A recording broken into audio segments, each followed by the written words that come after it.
नमस्कार, मैं हूं नति शर्मा और आज हम मौजूद हैं दुर्गपुर गांव के रोमन पार्क में, जहां विश्व हिंदू परिषद द्वारा एक विशेष संगोष्ठी का आयोजन किया गया है।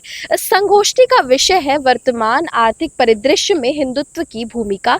यहाँ कई प्रमुख वक्ता और गणमान्य अतिथिगण मौजूद हैं, तो आइए उनसे बातचीत करते हैं और जानते हैं क्या कुछ विशेष है यहाँ। इस संगोष्ठी में इस वक्त हमारे साथ मौजूद है वैशाली नगर विधायक राकेश सेन। क्या कुछ कहना चाहेंगे आप इस संगोष्ठी में? जी, आज केंद्रीय अध्यक्ष आलोक जी का विश्व हिंदू परिषद का आना हुआ आगमन दुर्ग में, और संगोष्ठी में आज उनके विचार को सुना गया और कहीं ना कहीं समाज में एक बड़े परिवर्तन की आवश्यकता है।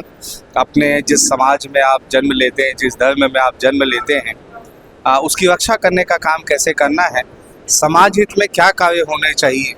लुभावने तरीके से जिस प्रकार से लोगों को गुमराह करके धर्म परिवर्तन कराया जाता है, उसकी भी चिंता हुई है।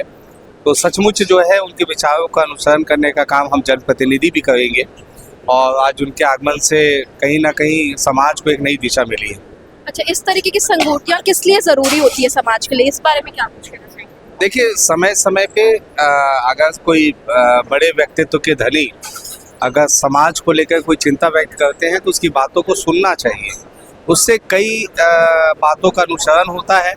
आप अपने जीवन में कई ऐसे चीज़ों से चूक जाते हैं जो नहीं कर पाते हैं, तो ऐसे संगोष्ठी में शामिल होने से ये प्रभाव पड़ता है कि आप उनकी बातों का अनुसरण कर सकते हैं और अपने जीवन में उसे उतार सकते हैं। तो आज ये संगोष्ठी मेरे लिए तो बड़ा ही कारगर साबित हुआ।